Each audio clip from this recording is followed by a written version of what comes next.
to the goofball army out there. Hi at the families. Tell them to get to the next room. Tell them to go to your neighbors because we got goofball news to go over, and it might get crazy.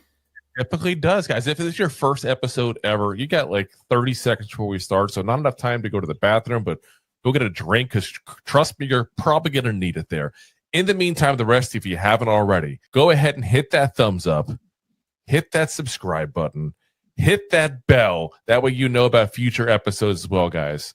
Buckle your seatbelts if you haven't already. Make sure your tray is in the upright position here, guys, because we are just about ready to get going. And like, oof. Guys, if you want a crazy ride going forward, a bunch of nonsense, but all nothing but the truth about the Giants, listen in, buckle in, tell a friend. Let's go. And now, here are your goofball hosts, Drew and Rob. Welcome, fellow goofballs, to Two Giant Goofballs, the New York Giants podcast. I am Drew, joined as always by... me, Rob, and football season's finally over for the New York Giants. It is. Boy, some crazy news happened. As usual, it's over before the playoffs begin. Funny how that keeps happening year after year after year. It's almost like there's a trend here. But yeah, Giants. We got a lot of stuff to go over. You got Black Monday firings that have been rolling in all day long here. Draft orders all messed up after our win there. We did our first mock draft now with actually knowing where we're going to land on the board there. And tonight we're going to go ahead and give you a breakdown there, the final week in the regular season NFL action there. So let's get right into it there, guys.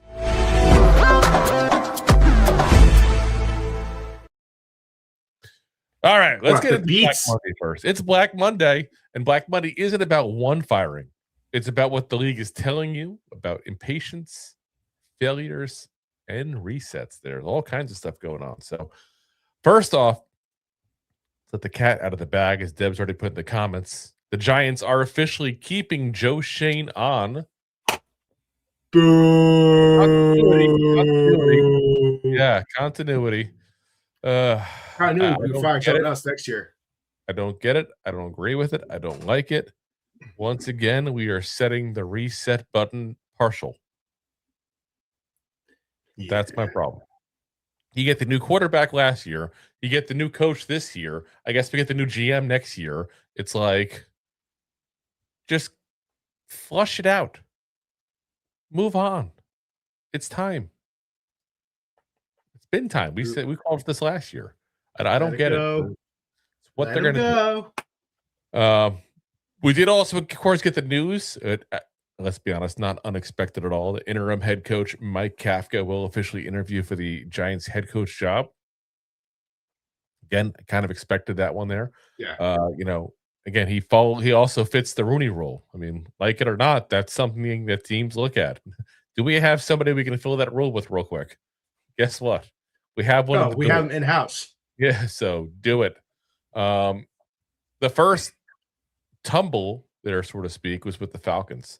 The Falcons fired both their GM, Tony Fontenot, and Fontenot. Sorry, I'm always pronouncing his name wrong. It's a weird spelling name. And head coach Raheem Morris as well. And the Falcons just made move after move after move. They went ahead and also moved CEO Rich McKay, formerly with the Bucs there, into a CEO style instead with Arthur M. Blank Sports and Entertainment. So instead of being just the Falcons, he's now the head of everything sports entertainment-wise that Arthur Blank owns. Greg Beadle's promoted to CEO, and the Falcons are expected to offer Matt Ryan the job of president of football operations. Just saying, Giants. Not too late to call Eli. Yeah. Can't do worse. Can't do worse.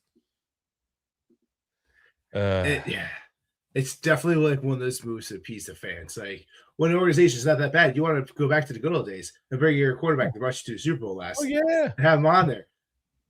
Not today, Giants. But I for the second half of the Super Bowl. Yeah. Ignore that second half. Was the best season the Falcons had in how long? Pretty much since 90 was 98 the last time they got to the Super Bowl? I think so.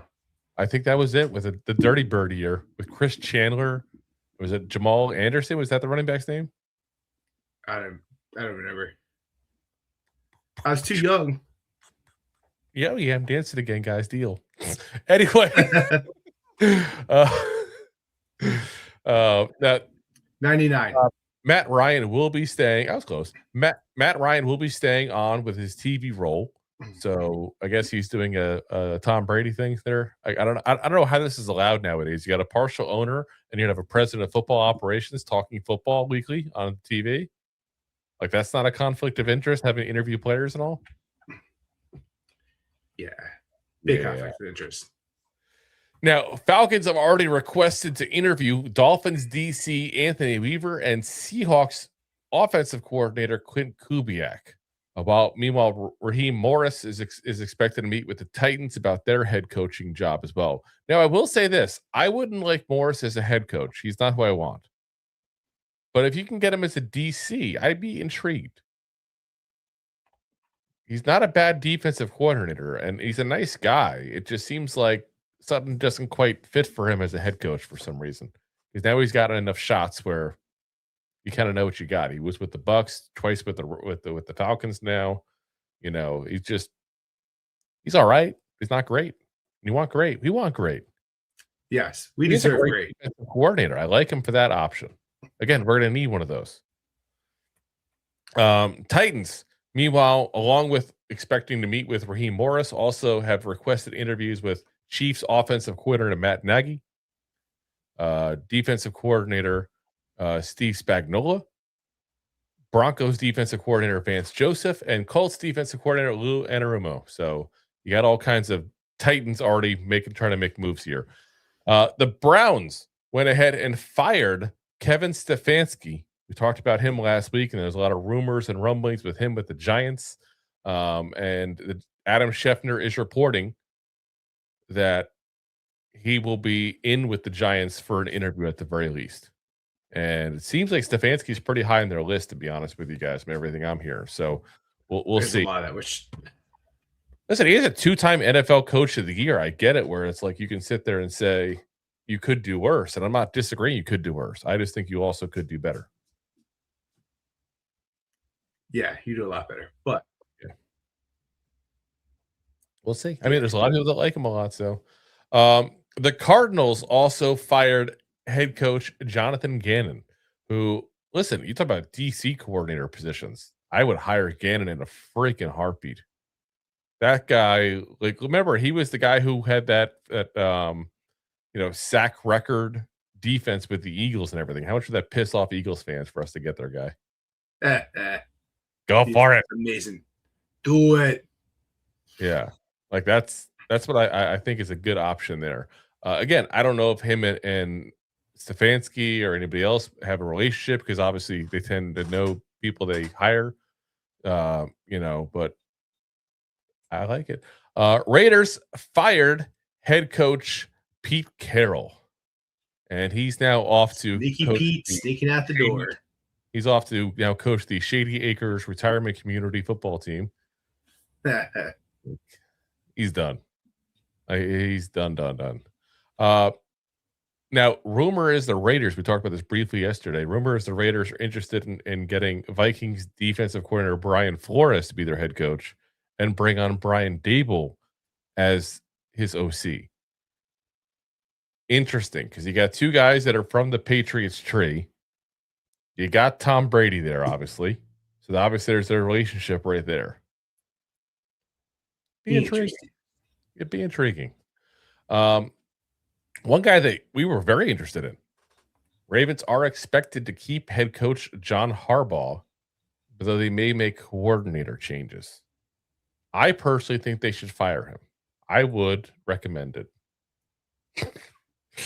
Obviously. Yes. Come to New York. Yeah. And there's Anthony right there with the thoughts on Gannon for DC. Did a good job with the Eagles when he was there. See? He and I are on the same page. Like I said, I think it makes a lot of sense that you get a guy who can control the defense. And like I said, he's a blitzer, and he gets pressure from all different places, and I really think it's an interesting combo And like I said, if you can get him, that helps me probably be okay with anybody at the head coach position at that point. It's an offensive guy because I know the defensive side is right. Yeah, and you take from the Eagles. Let's be real. Yeah. Well, you're not taking it for the Eagles because Gannon's already over with the Cardinals, but you're still, bringing over what made the Eagles successful a couple of years ago. Other coordinator news: Cowboys are expected to wait at least a week before making a decision on defensive coordinator Matt Eberflus. I don't know why you need to wait a week when you just saw the Giants totally make all kinds of ridiculousness, and then you also got to see what's going on with the Bucks there, as head coach Todd Bowles may be out as well. A decision has not been made yet on that. He hasn't even met with ownership yet as of a couple hours ago, as reported. So we're not sure what's going to happen on that one yet. We'll find out. I can tell you Bucks fans want him out. Bucks fans have wanted him out basically all year. And that is a monumental collapse for a team to go 6-1 to start. And playing some of the best offensive football too. Yeah. And then being out of the playoffs. You don't get the playoffs. Don't even get in the playoffs. That's insane. Playoffs? Playoffs? You kidding me? Playoffs? I just hope we can win a game. And like I said, it's just, I wouldn't be shocked at all if he's gone. And I can tell you, Bucks ownership doesn't want to make moves like that, but it's a good possibility. And these other guys, a good defensive guy. He's a little older though, so I don't know how much he'd be interested. That's one thing I thought was very interesting in this. There was 3 guys who were defensive coordinators in the past that were really good as defensive coordinators that I'd be really, really interested in as defensive coordinators there. As we got the chat still arguing over Kevin Stefanski. Like I said, Stefanski, you can do worse. I'm not anti-Kevin Stefanski. I do think, and people will kill me for this, I do think Mike McCarthy is a better option. I agree. I am very pro McCarthy. I'm not that pro McCarthy, but when you talk about what's out there, we went over this quite a few times. It's just, but now we have some of the things figured out. Like we know that there is no, there's going to be no Tomlin probably. There's going to be no Harbaugh probably, and that was our first 2 guys on the list. Yeah, really want Tomlin. But here we are. Horrible. I'm not going to be pissed if we do get Stefanski. But the one thing that does concern me is the fact that I know Deb put in the comments too. I can't think of one quarterback he's developed, and that's the one thing that scares me.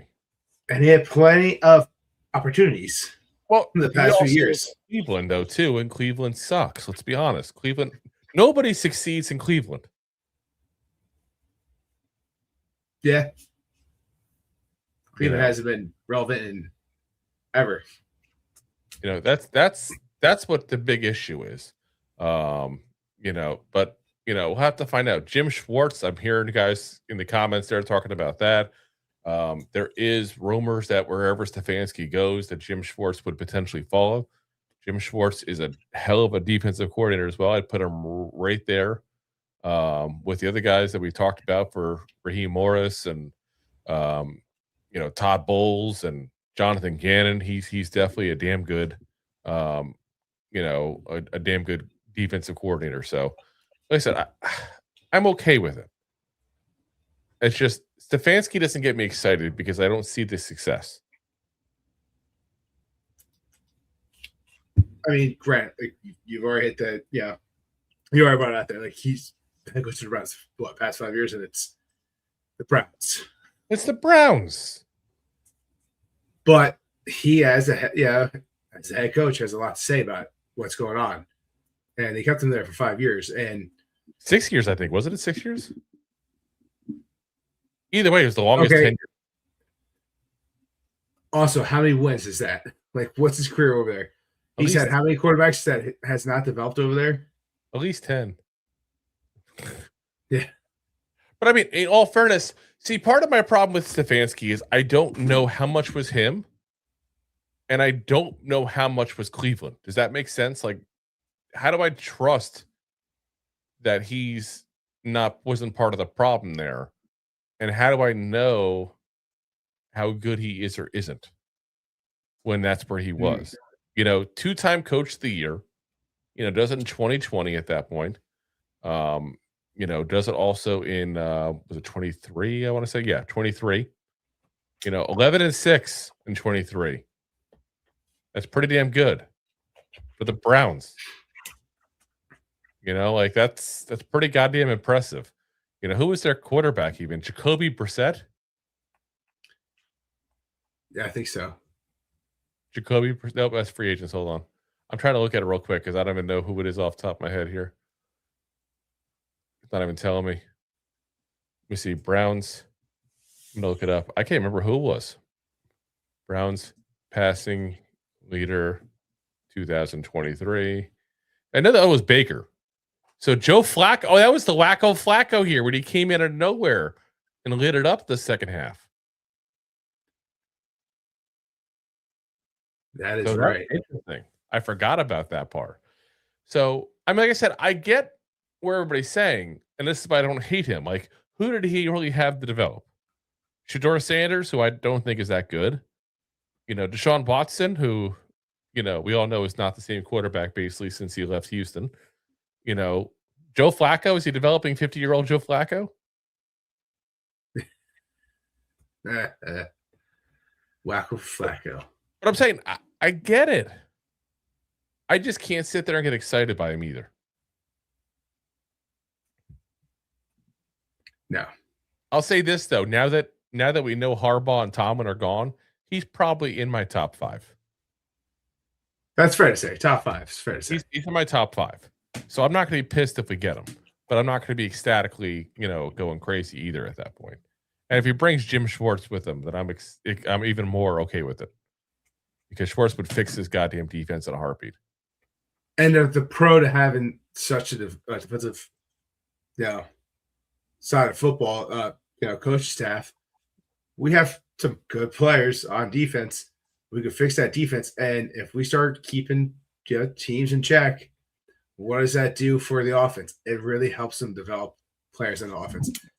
Just because you get turnovers, you're getting the ball back, you're getting 3 and out. It's like it gives more time for the offense to go out there and improve. Yeah.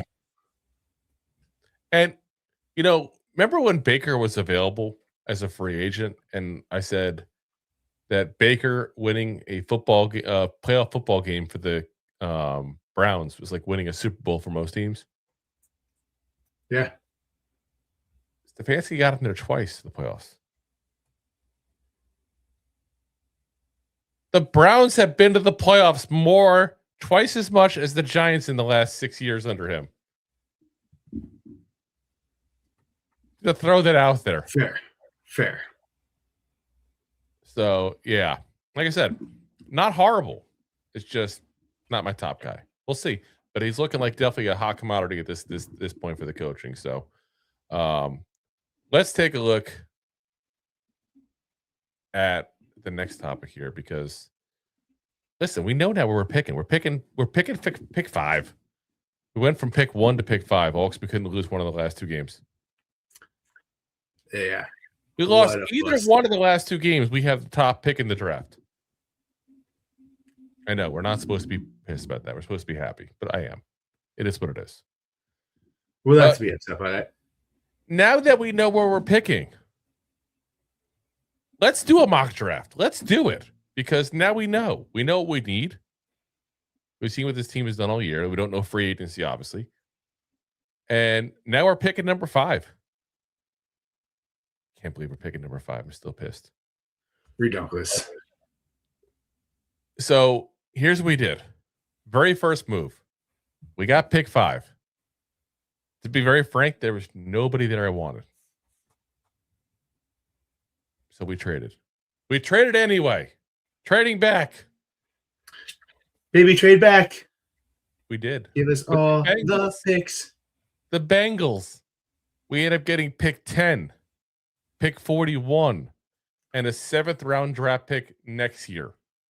So we turn the pick 5 into pick 10. Got a 2nd round pick. Got a 7th next year. And listen, I'm still lamenting the fact that we can't trade down from 1. But here's the problem you run into. The Giants are in such a weird situation here because we don't need a quarterback. We don't need an edge rusher. That's what you pick in pick 5. You only need a spot as a wide receiver, which I'm probably the only one who thinks that we don't need a wide receiver, but I don't think we do. We don't need, but it's also dependent on what you're trying to do. You get a top flight receiver, and then you have 2 top flight receivers for dart to third this year. Neighbors isn't going to come back 100%. As much as we want to see him be 100%, it's an ACL tear. Yeah. And what's the biggest thing they say? Unless you're Adrian Peterson, that 1 year where he came back like the bionic man, most players come back from an injury like that, and they don't play the same. But here's my only problem with getting a wide receiver 1. Getting a wide receiver 1 in the draft this early on. Neighbors is coming back eventually. And then you're going to have 2 big mouths to feed. That's my issue. I don't want that problem. Plus, quite frankly, what caused us to lose the games? Was it the lack of a number 1 receiver? We were losing games with that one. But you know what I'm saying? We were not losing games because we didn't have a top flight wide receiver. That's not what stopped it. What stopped us from winning was that we couldn't stop the run worth shit. Yeah. The defense couldn't stop anyone in general. That was what stopped us. So, listen, we don't know what's going to happen with Neighbors yet. We'll find out. The team has a hell of a lot more information than you and I do, obviously. Let's be honest on that one. But in this scenario, that's what we did. We're trading back to number 10. By the way, in case you're wondering, the Bengals got Keldrick Falk, the edge from Auburn, with their pick. We go back to number 10, and we fix the biggest problem potentially that this Giants team has. A problem this Giants team has had for a few years now. We get Peter Woods, defensive tackle out of Clemson, the best run stopper that this draft has to offer. 6'3", 310 pounds, just 20 years old, turning 21 in March. So he'll be 21 by the time the draft comes around. He is an explosive interior disruptor. Legitimately has pass rush upside. And he kind of reminds me of that big defensive tackle that pushes the pocket but doesn't necessarily get the sack. Yeah. That's what he kind of reminds me of. But you know what? We said the same thing about Dexter Lawrence when he first got in. That's not to say he's the next Dexter Lawrence. I don't want to be disrespectful and say that. But I'm just saying you never know when you get him in the right spot. And let me ask you this. Dexter Lawrence, where did he play again? He played at Clemson University. Interesting. So here's the pros looking at his tape, checking out scouting reports on him. He's got the NFL size. He's got legit interior burst. He's great at wrecking the gaps there. He's got some pass rush upside from the interior. And he moves around the defensive line pretty well, which is nice. Cons on him. So his flexibility doesn't look quite as loose as you kind of expected based on what you're seeing on just watching the highlights, and that's all. So it's kind of a little inconsistent there. His pad level also needs to improve just a little bit there as well. And sometimes not best at making that first counter move as well. But again, there's a con for everybody. This is a guy, I think you put him in, you put him next to Dexter Lawrence, and you create a 1-2 on that front line that is really, really going to be a difference maker there. And potentially taking care of some of, if not all of, the run stopping issues we had. He's that good. Like I said, I know it's not a premium trade. Run stopping, big tackle. It's our biggest need. And we got the best guy at the position available there. I see Stephen Bloom even says, I'd consider him at pick 5. I think a lot of people would. I really do. Round 2. So you want to trade back and not miss the opportunity to get a defensive tackle like this, or just go with it. Just Well, we traded back. We got him. Yeah, just saying, but you take the chance. You roll. People are saying to take him early. But I think most people are not going to take him at 5 because of the fact that because he's where he plays. Defensive tackle is just such an unsexy pick that, like I said, most people are going to take edge. They're going to take quarterback, take wide receiver. Those are the spots. You got one linebacker and one safety. That's also a top 10 pick as well. I just had to be a devil's advocate. I hear you. I just think we're pretty safe in moving back a little bit. He's going to be there, and it's a risk you take. Don't get me wrong; it's always a risk. Everything's a risk, but we need picks. Yeah. We need studs here. So let's get the next stud. Round 2. Ooh, hey stud. Pick 37. Jay says, "Yo, what about Darius Alexander?" It's a 3-4 defense, Jay. There's your pick 30. Round 2, pick 37. We're still trying to fix the defense here. Anthony Hill Jr., linebacker out of Texas. Now, I'm going to put this in a caveat this year. I think that Bobby Okereke is going to be gone. I really do. I think the Giants are going to move on. They're going to save the money. Unless somebody comes in a defensive coordinator and says, this guy fits the bill of exactly what I want a linebacker. If they keep him one more year, it's a favor. That's how I look at it as. Just too much money. Too much you can free up. So Anthony Hill Jr. comes in at 37. 6'3", 238 pounds. Just 20 years old. Turns 21 next month. You got 69 tackles, 7 tackles for loss, 4 sacks, 2 interceptions. Did miss some time with injury, which obviously go into the cons. But this is an impact guy. This guy gets behind the line of scrimmage, too. He creates turnovers as well. This guy plays pretty much everywhere. You want him to pass rush, he'll do it.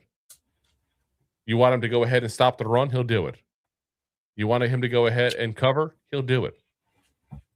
He can do all of that. Quite frankly, if he played a more of a premium position, he'd probably be a first-round pick. So that's why, to me, it's a good move to go with there, and he's explosive. Like I said, he adds to the blitz there. We need blitz packages. God damn it, Shane Bowen's gone. Bring the blitz. So now he did miss some time this year, so obviously they have to take a look at the medicals. Like I said, I don't know, don't pretend to have access to his medical files, but obviously the Giants will get that there. He is also an attack linebacker, meaning that sometimes he will go ahead and make some, mistakes because he over pursues or, thinks he's got it figured out and he didn't have it figured out. That's going to happen.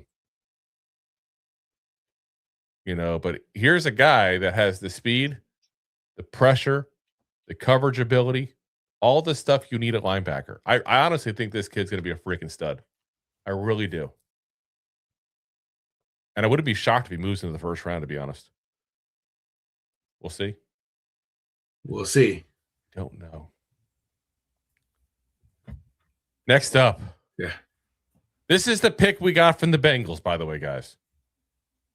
This was the big reason why you make that pick. Round 2. Pick 41. Kristen Miller, defensive tackle out of Georgia. We are shoring up this goddamn defensive line. I am tired of getting run over every single goddamn game. So we're getting it rolling here. 6'4", 310 pounds, 21 years old.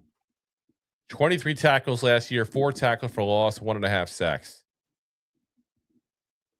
This is an interior defensive liner who has strength, gets leverage, can be a bit disruptive at times. This is, again, he's not the same guy that Woods is. Let me be very clear on that. Woods is by far the best defensive tackle in this draft. But here's a guy that holds up inside. He's able to compress the pocket and get a little push there. He is a guy who's sturdy against the run. He's a highly competitive guy. You see in the field, he's a very emotional player. And this is a guy that we talked before about Darius Alexander. This is a guy that you put him, Woods, and Dexter Lawrence in. Maybe you throw Darius Alexander in specifically on more obvious passing downs and take Miller out. But this is the guy that finishes making that line really difficult to get past that second line there. We got to make this kind of move. You got to shore up this defense. Yeah. I'm tired of getting rushed on.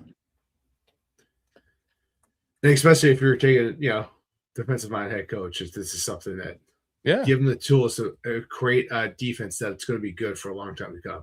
Yes. 100% there. So I know what you're probably thinking. When do we get to pick an offensive player? Well, nice segue there. Round 4, pick 105. We're doing it. Katron Allen, running back out of Penn State. Now, I know we got Scatterbo. He's coming off a big injury. I know we got Tracy. He's been injured both seasons now. We need a third running back, and Singletary, quite frankly, I don't expect him to stay on the roster next year. Yeah. The guy I expect to be gone. Yeah, great. Cut him out. Allen's 5'11", and I've seen 2 different weights for him, 217 or 221 pounds. So we'll have to figure that out. He's got a birthday in a couple of days as well. He'll be turning 28. 22. He'll be turning 47, though. Yeah. He'll be ready for retirement. He'll be turning 22 on the 8th. This season, 210 carries, 1,303 rushing yards, 15 rushing touchdowns, 6.2 yards per carry. It's legit. And he kind of fits that Scatterbo kind of vibe to a certain degree. He plays like one of those thick bruiser kind of backs there. But he does also have finishing ability as well. This is a guy that if you get him, you create a trio of running backs now with Scatterbo and Tracy. Be nice. And keep in mind, Tracy's halfway through that rookie contract, guys. You got to think long term. This is thinking long term. So it is, and Giants are pretty good at year in, year out picking up a running back pretty much somewhere in the draft. What you do? You pick him up on day 3. You pick one up. You see if he works out. Yeah. But he's got a strong stat line this year. He runs with contact balance as well. He's actually, I think, a guy that is going to be good in short yardage and red zone kind of stuff there, which would be nice for stopping Scatterbo from being a total battering ram, So let's be honest. We all talk about the CTE thing and we joke around about it, but legit, it's an issue. Cons-wise for him, he doesn't have top-end speed. That's fine. That's what Tracy's for. He doesn't have top-end speed. He's also not necessarily the best route runner in the world.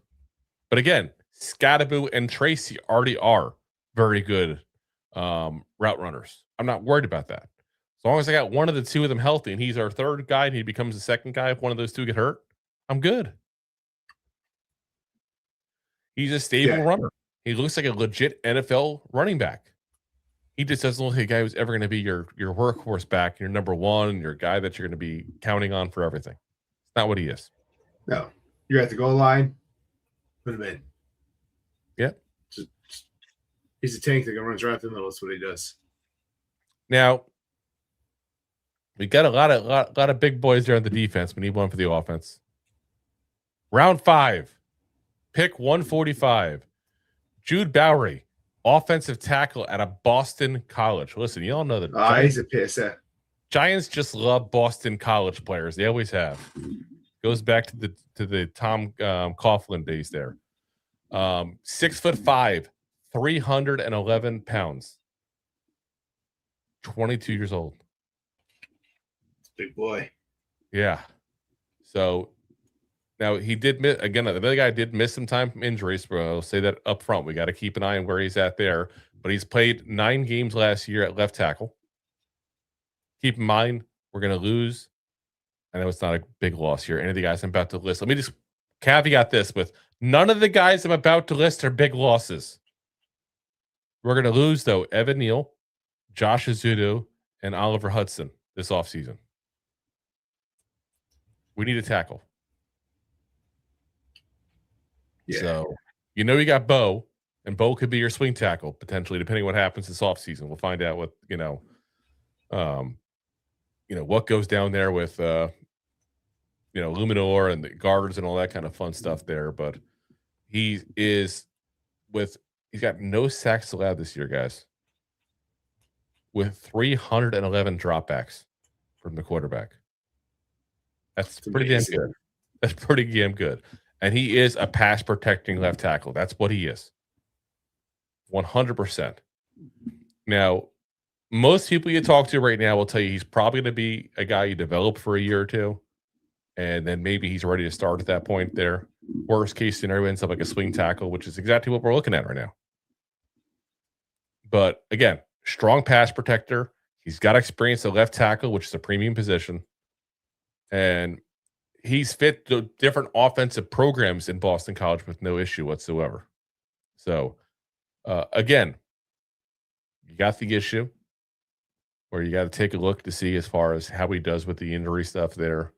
But I think you're picking a guy up that has the potential to develop into a low-end starter, high-end swing tackle.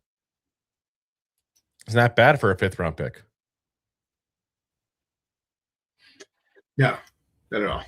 And again, Giants always have issues with the line.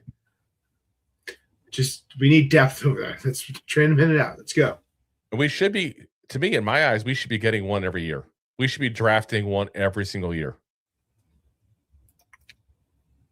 That's that position where, yeah, you definitely should be somewhere in the draft. Any line, doesn't matter. Be taking one of them. It's this way. It's interchangeable. Like, you'd always improve. Well, it's also you stick enough shit against the wall, eventually something's going to stick. Fair enough. That's what it is. You just keep on drafting, and then eventually you got a good offensive line. It's not rocket science there, guys.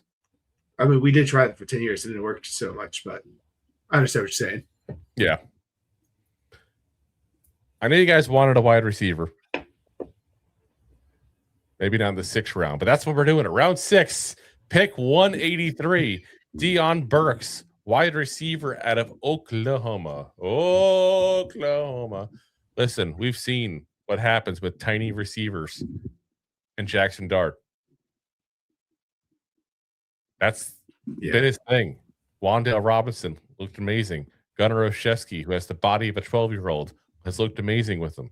He does well with these tiny, shifty kind of wide receivers. 22 years old, going to be turning 23 next week. 5'9", 188 pounds. Like I said, this is definitely the tiny little slot receiver kind of quick guy. He's done well with that. So, whatever works. Like I said, it seems to fit his MO. That's why we're going there. Now, you can also make the case that Brian Dable also loved those guys as well, because that's definitely been the case there.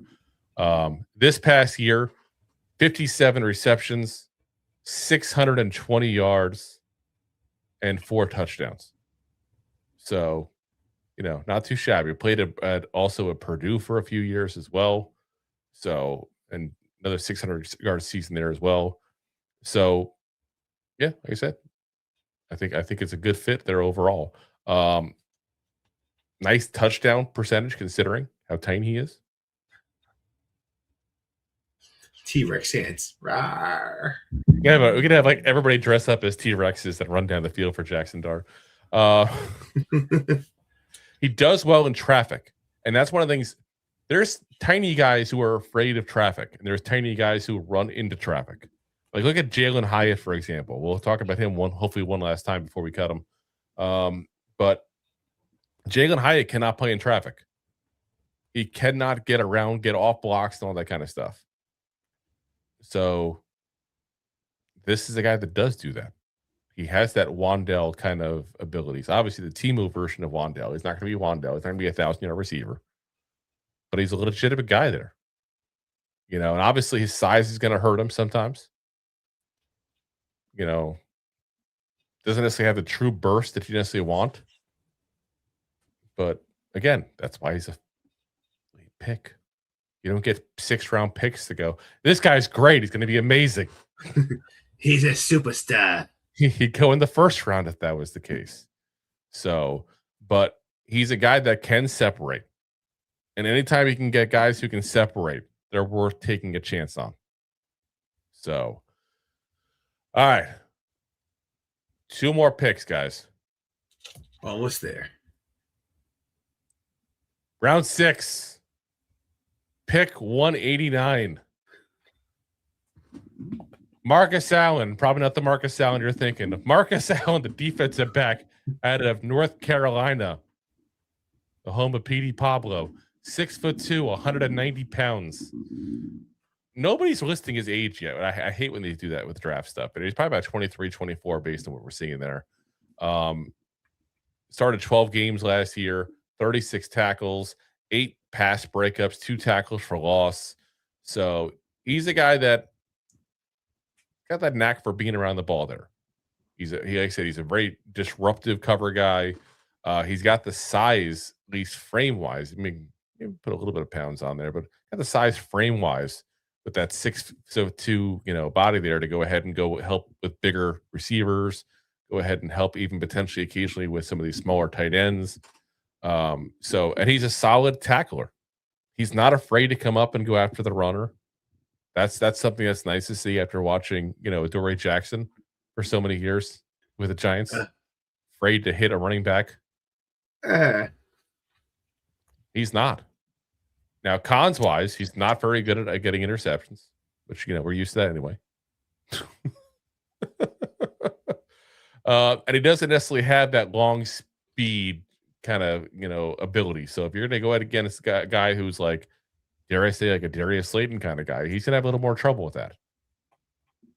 And that'll probably be why you put him more as a nickel back kind of guy to go against, 3rd, 4th receivers.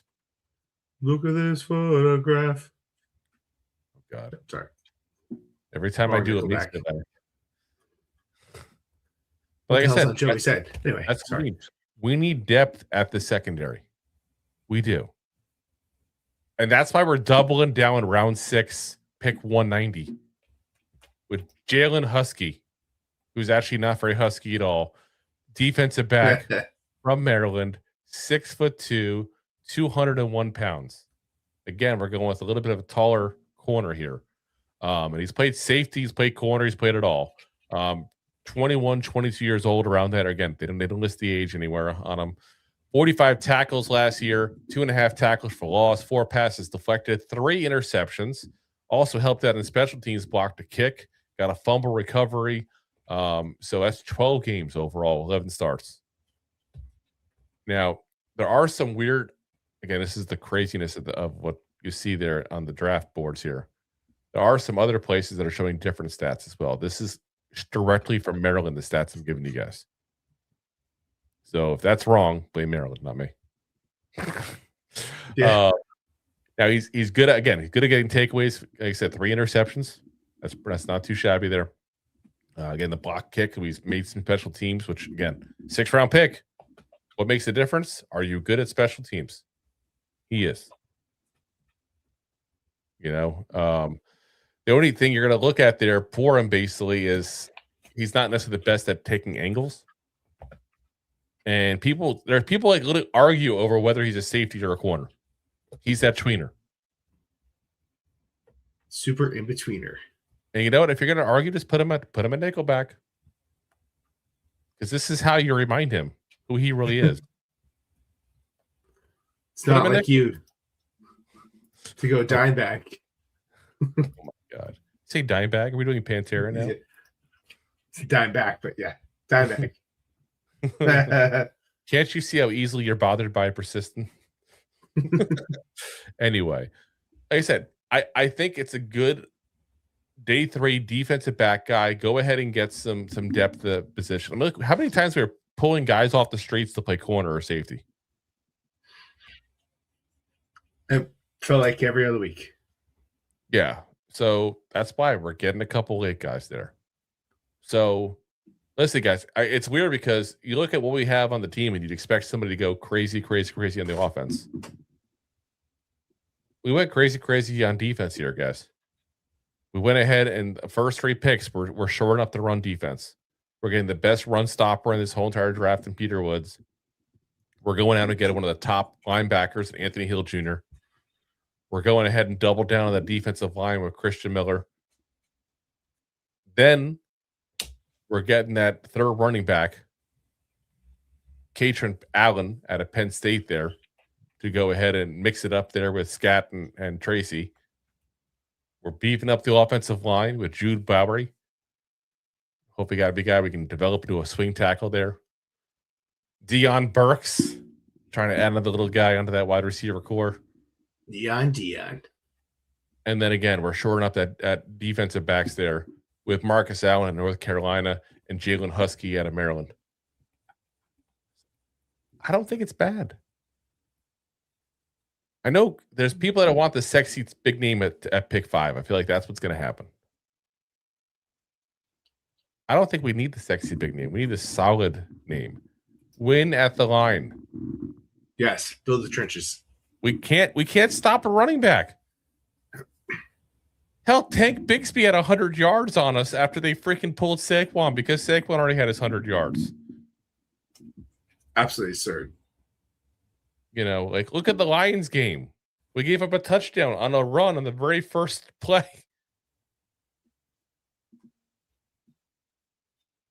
It's bad. We got to make the change. We got to make the change. And to me, this is how you make a change. You go ahead and you build up the line with young players. And not just young players, but young players who actually legit have talent. Yeah, it's going to be here for a long time. Yeah, we can go get ourselves a veteran receiver in the free agency if you guys want. And Jay says, our draft all depends on Luminor, Runyon, Greg Van Roten decisions, I think. I don't necessarily disagree with you there. I think Van Roten and Luminor are back. I think Runyon's gone. That's just me personally. I have no inside knowledge in that. That's just me probably more projecting what I want personally, but looking at the dollars. I mean, Van Roten's going to be cheap. Luminor is going to be a decent amount of money, but I don't care. Pay him. He's a tackle. He's a good tackle. And then Runyon has been overpaid for how long? It's time to give up. You know? So I'm good there. What do you think, Rob? I'm pretty good. And like you said, any receiver you want, depending on how Neighbors looks, you pick him up free agent. Yeah, I mean, and I get it. I get it. There's not going to be top end. Like I already see Jay with, it's not top end receivers. We don't need a top end receiver. We already have a top end receiver. You know? Yeah. Like we don't need a Mike Evans or George Pickens. That's not somebody we need. I mean, it would be nice, but it's not what we need. It would be, but we don't need it. You know, I'll give you this even. And maybe this is a little crazy talk. You know, you want to bring somebody in? Bring in D-Hop for a year. Don't get me wrong. It's a little crazy talk, but he is nowhere near the player he was this past year at 330 yards. But at least you can bring somebody in who can help mentor a young wide receiver room and, you know, maybe give you a flash for a little bit, you know? And he's really taking over that role later in his career. You see him on the sidelines in certain games, just talking to the younger receivers out there. Yeah. So that's not a bad idea. I just don't know. I think you get a veteran guy just in case Neighbors is not going to be there, and that's what you do. He's not going to be there. He's not going to be there 100% early in the year. He's there. But you get someone like a veteran, like you're saying, that could help mentor him and Wandell and the other young guys. Or like I said before, you bring in a guy like Michael Mayer, the tight end out of the Las Vegas Raiders. He's going to be available for you to trade, I think. I would trade for him in a heartbeat. So, Yes. like I said, I don't think that we need to shore up on wide receivers. And maybe I'm in the minority here. That's fine. But I look at the fact that if you look at the greatest quarterbacks that play the game, elite quarterbacks, they find a way to do with the receivers they have. They always have. Look at Eli's career even. How many people he turned into looking good that were scrubs elsewhere? There was a lot of that. I don't think you need to go out and get a top flight receiver in this draft like that. I really don't. Because all you do is create an issue later on when him and neighbors can't get along because there's not enough balls to be thrown around. Then you got a situation you got in Philly. Yeah, AJ people Brown talking walking out. Like, that's what you're doing. So, like I said, that's personally my 2 cents on that. But, we'll see. I mean, everybody's got their own opinion. That's fine. We'll see what the Giants do. And again, what the Giants do is also be dictated by what happens in free agency. It's going to be dictated by, who we keep, don't keep as far as the roster, who we cut and all. It's going to be also dictated partially by that injury to neighbors. The Giants have the info. We don't. And I get it. He's in a cast, but that doesn't mean he's going to be a cast in 8 months. I don't even care if he stays in the training camp. As long as he's available to go. Yeah. Within the first couple of weeks even. I'm good with it. It is what it is there. That's fine with him not being available for the first couple of weeks even. All I care about is he comes back healthy. He can have a season like Andrew Thomas had this year. I'd be fine with that. I'd rather miss him for a couple of weeks, miss him for the training camp, and have him come back and be a beast. And yeah, without a doubt. And the Giants flat out don't have the schedule like they had last year, guys. Which, quite frankly, we didn't have the schedule we even thought. Our schedule wasn't nearly as difficult. I mean, the Chiefs weren't that good after all. The Lions weren't that good after all. There's plenty of teams we thought were amazing, and they weren't that good. The Commanders weren't that good. Cowboys weren't that good. Well, Commanders had injury issues. They beat us the first go around, healthy. But yeah, I understand. The team's definitely not finished as hard as we thought. So here's what we got. So I'll give you guys real quick the 2026 opponents we have because that's official. So home games this next season, 2026. We're gonna have obviously the Cowboys, Eagles, Commanders. That's every year, obviously. We're gonna have the Browns, the Saints, the Cardinals. Not exactly a scary trio. And oh yeah, we're gonna have the Titans. Well, don't sleep on the Browns and the Saints. The Saints always play tough. I'm just saying. Look at it. They also won 4 straight. If you're listing teams you're afraid of playing next year, those teams are not on that list. Well, I told you should watch out for the Saints this year, and you're like, nah, blah, I'll win. Nah. You could have blown them out. That's just us not doing good. I would just say that's a team you should be cautious about. I don't say be scared of, but be cautious. Well, that's what I'm more about who we think is going to be an actual tough game. You know what I mean? Like a team you should be concerned we can't beat. Like the Niners and the Jaguars. Yeah, the Niners should be healthy again next year. The Niners, you the Jaguars next year. Those are 2 tough home teams. Away games, obviously, again, Cowboys, Eagles, Commanders. That's set in stone. That's always the way it is. We got the Lions, who again did not play as good this year as they played last year. We got the Texans that you never know what you're going to get. Especially this year. My God. And we already said, too, they might even keep their defensive coordinator. And I'll tell you, we put that video up about Matt Burke for defensive coordinator being a potential candidate. Texans fans were saying point blank that he was a big part of the turnaround of the defense.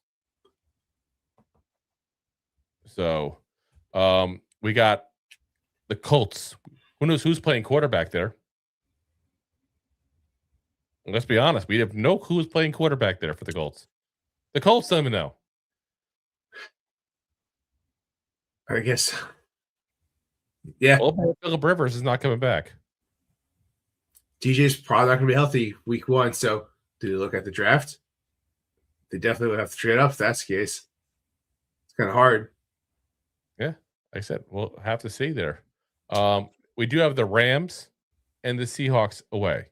Those are the difficult games.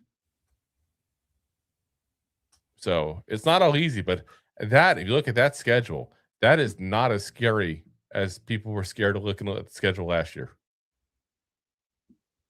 Yeah. Not nearly as scary as it was the prior year. Well, the thing about football, too, is every year could be your team's year because there's little different moves because every team is a competitive team and certain moves could turn around a team big time. Yep. And make them studs. Looking at the Patriots, how many games did they win last year? Yeah, the year before, you make one big move in coaching staff, and voila. They were fighting for the number 1 seed in the AFC. Granted, they didn't get it, but they were fighting for it. Yeah. But I'm telling you, like, you get a good coach in this team. And I'm sorry, I'm nobody get a lot of crap for us. We just had the crappiest year, basically, and the crappiest year before that.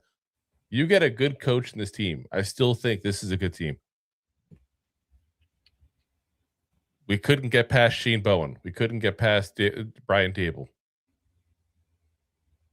I still swear, you go ahead and put a good coach on this roster, and all of a sudden you see stuff happen. Yeah. So I'm just telling you all now, I'm going to be bullish in the Giants next year. It's going to happen. And it's not because I'm a homer. If anything, I'm the negative guy usually in the show. There is too much goddamn talent for us to suck again. There is too much goddamn talent. We have one of the best young quarterbacks in the entire league. We have a great young running back duo. We have a 1,000-yard receiver that we're hoping to re-sign. We'll see on that one. We have Neighbors coming back from injury. We didn't even have him pretty much the whole year. We have an offensive line that's finally playing even average. You want to go low ball on it. I was going to say, dare you say above average? Dare. Yeah. You got a defensive, side of the ball that's got such room for improvement, it's not even funny. I'm telling you guys.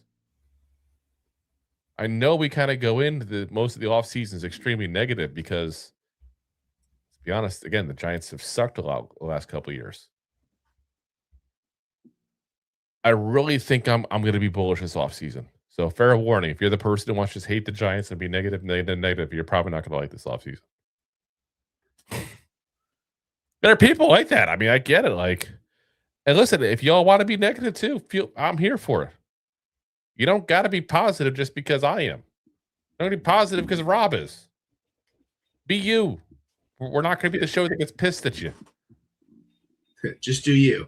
Because quite frankly, we were bullish on them this year. We got a lot of egg in our face. We bought on paper one of the greatest defenses.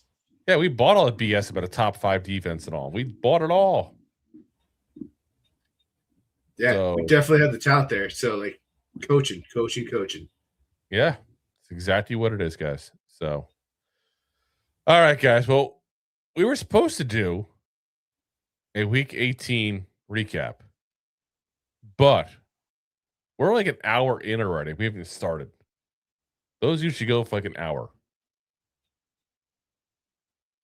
So, yeah, we're probably going to skip that this week, guys.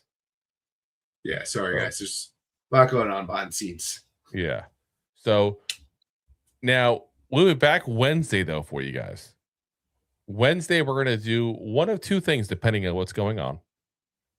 We're going to go ahead and start doing our season reviews of all the players, going through how we think their seasons went exactly, what we think the future for them and the Giants organization as a tandem is going to be. We're going to go through player by player. We're also going to keep you guys up to date on all the latest, greatest news as far as the coaching search. That's the big thing right now, obviously. And literally daily, things will be changing potentially. So that's why you got to hit that subscribe. You got to hit that bell, because if something big happens, we will report on it, even if it's a day that we don't usually do the show. So, and then once we're done doing our reviews, we're going to start tackling who we think would be a good free agent fit for the Giants. We're going to start going over that kind of stuff as well. So start previewing some of the free agency. That way, by the time the Super Bowl is over, free agency period starts, you guys are ready to go and you know already who's out there. So listen, guys, as always, we are live on YouTube, Facebook, Twitter/X, Twitch, and of course, Rob's favorite, my LinkedIn profile. And of course, as always, we're available the next day on all the audio podcast platforms, Apple, Spotify, iHeartRadio, Pandora, all the big ones there. So listen, guys, we appreciate you all for listening. Appreciate you all supporting us all throughout the season there. Like I said, we'll enjoy this up and down fun ride that the offseason I'm sure is going to bring. It always does. We'll see you guys there on Wednesday, hopefully with some good news as far as coaching interviews. And even, who knows, maybe we'll have a coach by Wednesday. Who knows? There's going to be some fast moves, I feel, in the next couple of days. I think there are, and I think there's going to be there might be some teams waiting to hire a coach right after the Super Bowl. I honestly think the big name, and it's funny, we talked about it a lot today, the big name is going to be Stefanski, I think. I think that's the guy that someone's going to try to pull the trigger on quick because he's a hot commodity. Yeah. We'll see. Maybe I'm wrong. Maybe I'm right. Who knows? All I know is we're going to see you guys Wednesday. So appreciate you guys as always. And as always, Giant fans, go G-Man! Go G-Man! Thanks for listening to Two Giant Goofballs, a New York Giants podcast. We appreciate your support. Thanks so much. Please, I'm begging you. Please subscribe.